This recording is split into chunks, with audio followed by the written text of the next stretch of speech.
It's been another happy time, that's for sure. An annual awards meeting, as we mentioned last night, is many things. For our successful winners, it's a day of triumph. Another reason why the occasion is great always is, remember, this is our Archway version of the instant replay. This is how, in the seminar panels, you have the opportunity to find out how your fellow distributor did manage to achieve his breakthrough, to realize that promotion success, to really hit it with his version of a scoring play. Remember, too, it's a time for celebration. I think you've gathered that as this thing is rolled on tonight. We can lightly boast and brightly toast, and we're secure in the company of our fellows, our distributors, ladies, and staff men, who are really the only ones who fully understand what is involved in this game. It's a time, too, for pointing with pride. Now, let's take a minute here to remind ourselves that we have very much for which to be proud and very thankful. This company, with 4 full-time employees 25 years ago, originated and built the home-style cookie market. Now, tonight, we have progressed to a company with sales in excess of $55 million, and we remain the standard of our industry. It's a time, too, for checking the scoreboard. In addition to paying tribute to our members who have recorded such outstanding individual achievements, it's a time to review the past and a time to preview the future. I don't think I'll find an argument when I say that this has been some kind of year.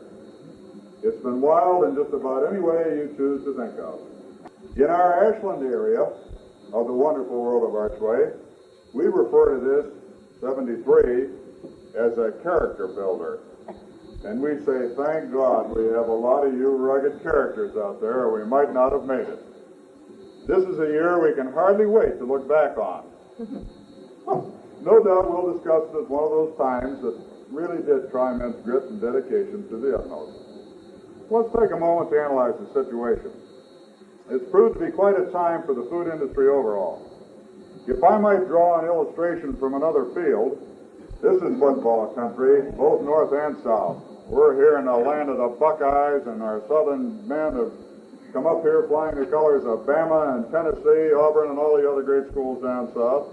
So I think that my comparison here is appropriate. But let's think now for a moment of pro football.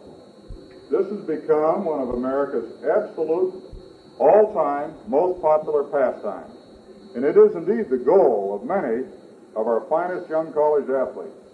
And to a man, these outstanding college ball players, particularly the All-Americans, all describe the occasion when they hit that big time, when perhaps there's just a slight sound of footsteps or a brief flash of movement in the corner of their eye, and then crash, a body-racking, head-ringing blast that puts them flat on their cans. Greeted there by the fierce-looking giant that canned them, maybe who will even help them up, and he says, welcome to the NFL. This is, of course, a famous cliche that's very true and very appropriate.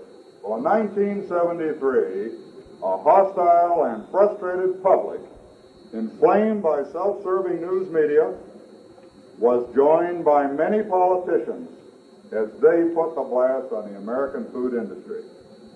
It was a case of welcome to the harsh world of ingratitude and government intervention. That seemed to be the only message. As an industry, we found ourselves flat on our backs, hurt, bewildered, confused, just like that NFL rookie. Perhaps we should have been alerted by some of the footsteps in the last recent years. The footsteps, say, of nutritionists like Dr. Gene Mayer. You see where he is now insisting on the callback of a cereal that he says is a junk cereal. Or maybe the flash in the corner of our eye that we could have caught from the consumer movement led by our friend Ralph Nader.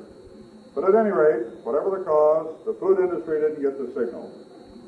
Crash came the message indeed last winter when the public finally responded to months and months of buildup by the press. The beef boycott and the consumer protest to the high cost of living became focused on the food industry, and of course TV quickly fanned the flames to a high pitch. And I'd mention air. Remember, when television increases its sales, just like we try to increase ours, and this is one of their prime motives, it does so by reporting news. And all of us know all too well, by definition, it's the bad that does make the news.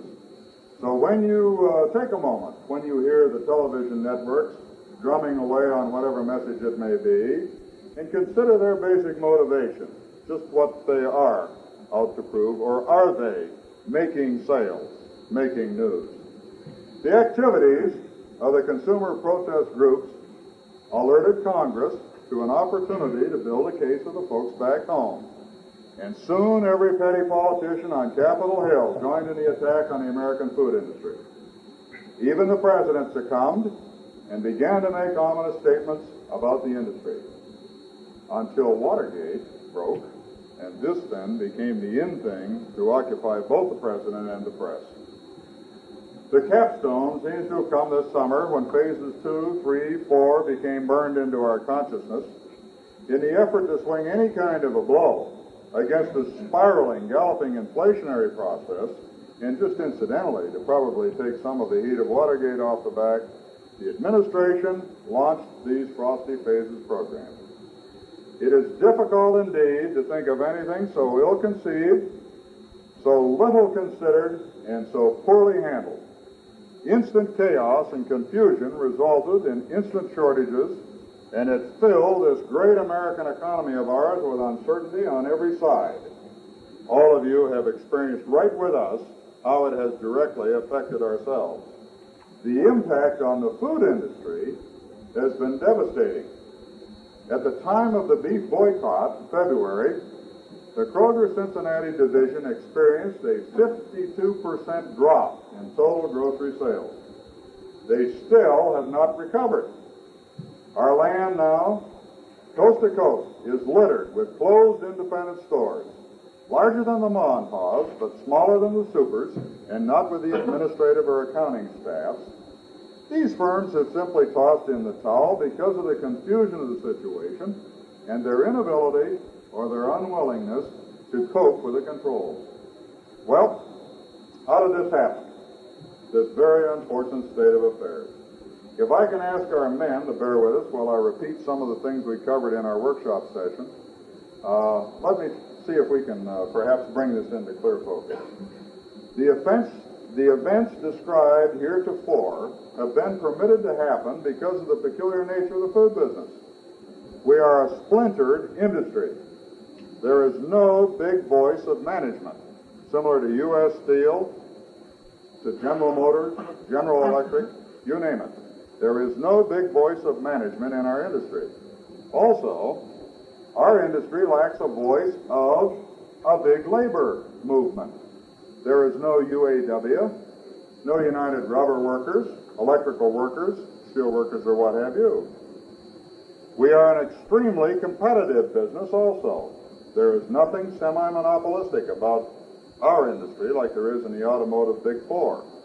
If we could convince, for example, Kroger and Big Bear to go together, put together an informative television message that would state the facts of the case to the American public, they'd probably do it for 12 seconds, and the next 48 seconds of the commercial, they'd be attacking Ian Page. It's the nature of the beast.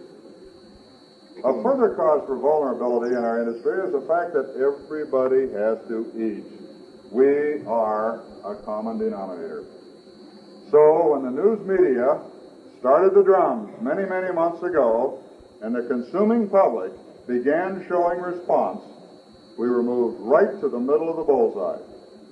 It didn't take the politicians long to learn that we had neither of these big voices mentioned to counter their wild statements. Soon the entire food industry served as hamburger for the networks and the politicians both to grind as they chose. And folks, we say again tonight, it is a bum rap. Ironically, above all else, our industry's anti-inflation record has been the finest of all major business areas.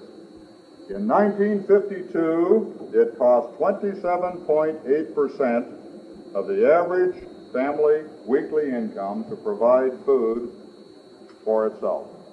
In 1972, it cost 17.2%. Now think of that. Over a 20-year period, during which time cars, clothes, appliances, and all other items zoomed upward, with each model year, the food industry countered the trend and at the same time provided the most nutritious, sanitary, and bountiful offerings the world has ever seen. Instead of being vilified, we should be glorified. But nobody seems to have brushed up to hang medals all over us. Now, let me just mention, did any of you do any building or remodeling last winter? Or did any of you, for any reason, have a need to price plywood, perhaps to put down pallets for your warehouses? Well, if you did, you found it quite a thrill, didn't you? The plywood and the lumber prices last winter, particularly last fall, early this spring, were right out of this world. They took a wild gyration in price that was almost unbelievable. Now, why? Why so? Well, of all things, this seems directly due to the Russian wheat deal. Because of the fact that for one time in recent years here, the railroads had a chance to make a quick, big dollar, they committed the freight cars to the hauling of the wheat to the ports to be shipped overseas. And indirectly, this caused, in large measure, this was the leading element for the cause of the wild gyrations in lumber prices. It's a curious thing indeed, isn't it? Of course the wheat deal has raised hell with the price of flour, too. But that's not my point right here. And I've got a little story to tell you that I think will point out just how this can happen. Excuse me. As we're all aware, this is an age of consumerism, environmentalism, etc. And it seems that out west, when the environmentalists had managed to really drum up some excitement about protecting these wild animals, they created a sensation in Wyoming when the sheep ranchers were confronted by these environmentalists, and they were really brought up to the bar of public opinion because they had been putting out poison bait for the coyotes. Oh, my goodness.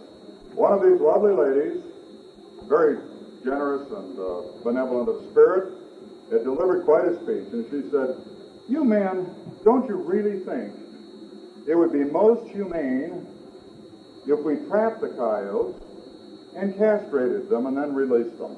And one old rancher got up and shifted his gun and said, "Oh, dang, lady, you missed the whole point. Those coyotes ain't raping our sheep, they're eating them."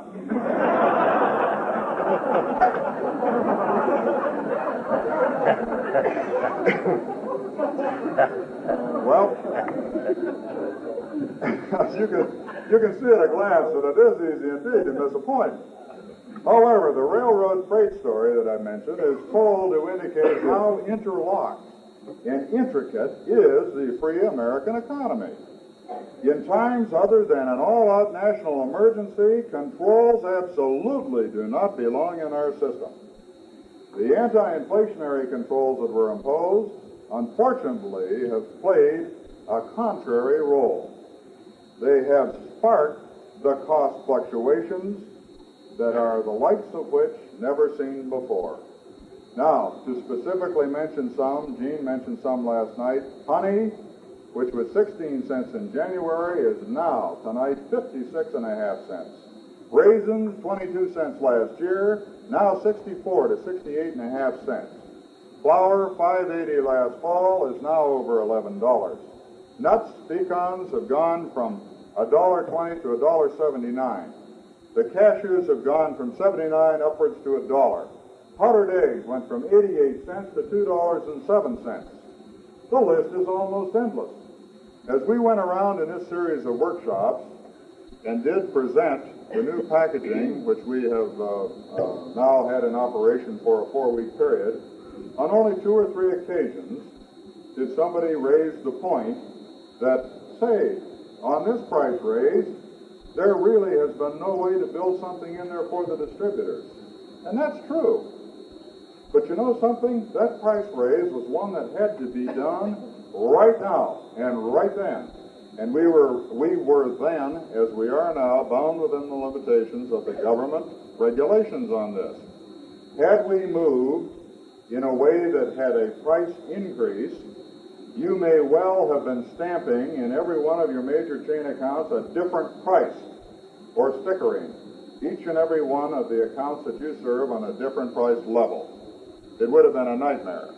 Now, as we move on from here, and we will be taking the corrective action you've already learned here, now is the time that I think we can have the opportunity to take a little more mature moment, almost, one might say, and in-build the items that will move to the 59 cents.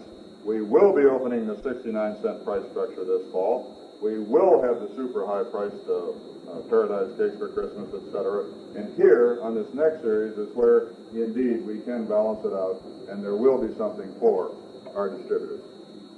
The most chilling aspect, though, of this entire situation came earlier this summer when this freeze that had been imposed by the first stages actually put the giants of the shortening business out of action, one by one. The contract price in February had been 13.5 cents. By July and August, and I've got a raise Max quote of last night from 45 cents, it actually hit as high as 48 cents.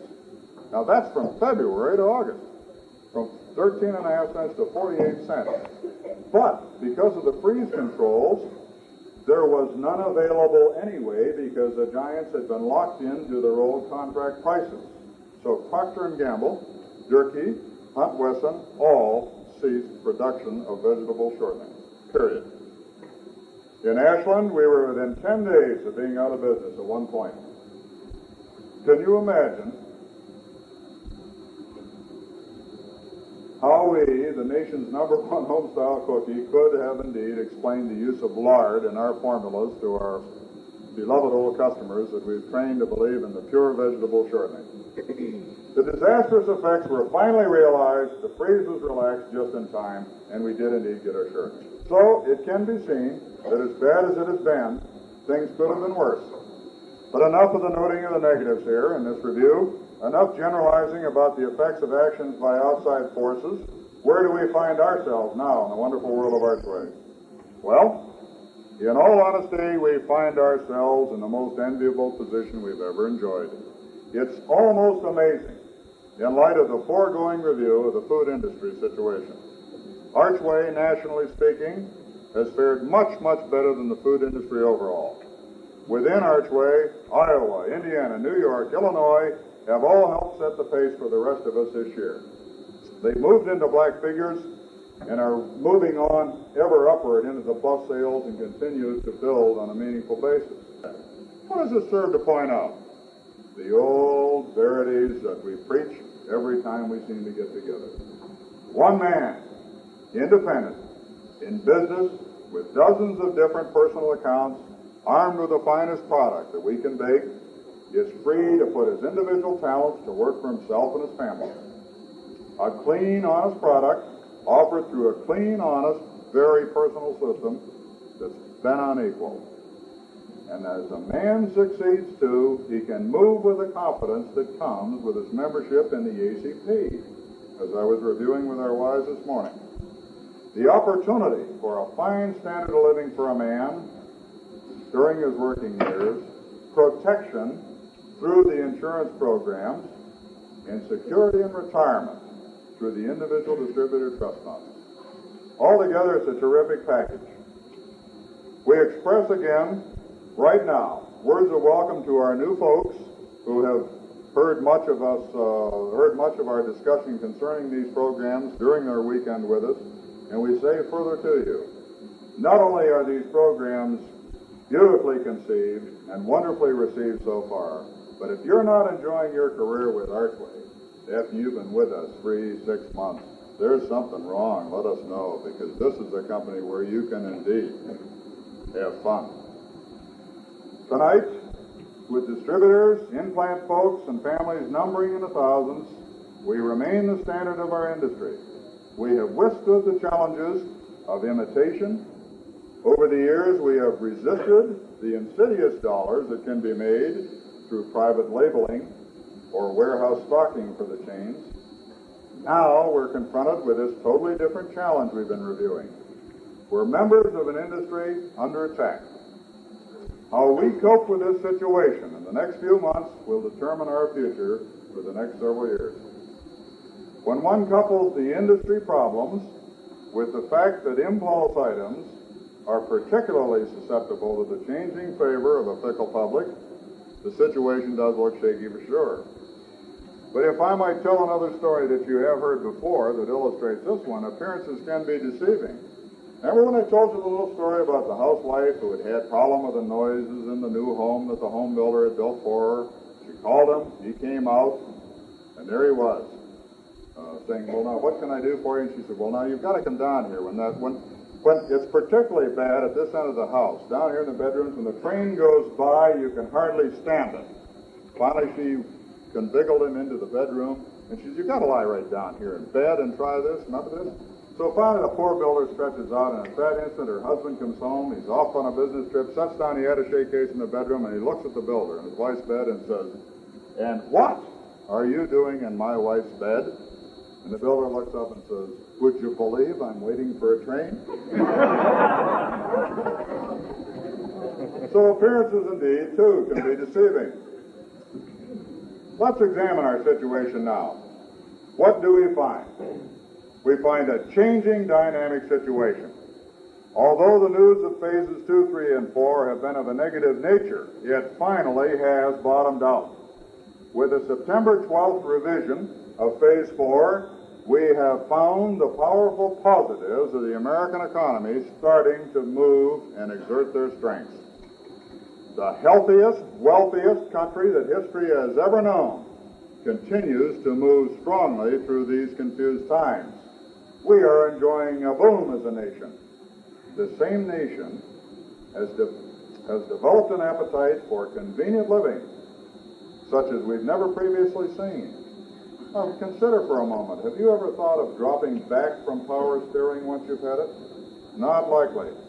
We're a country on the go with a desire for convenient, good-tasting foods and with the money to pay for them.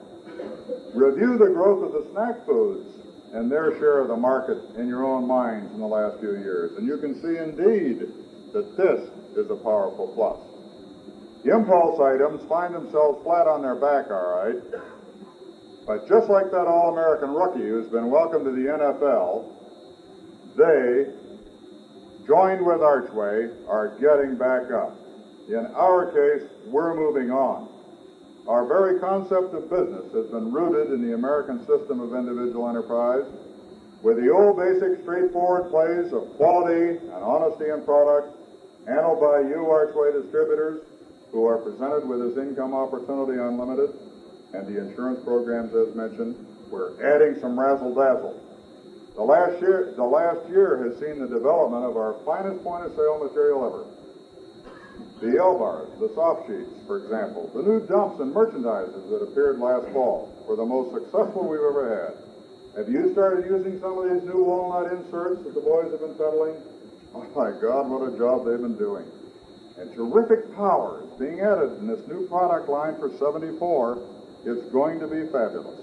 The new you is indeed the theme for our fall campaign. Coupled with the holiday items and the expansion of that we were discussing today, you should be able to realize personal sales growth and power like we haven't had in the last 12 months.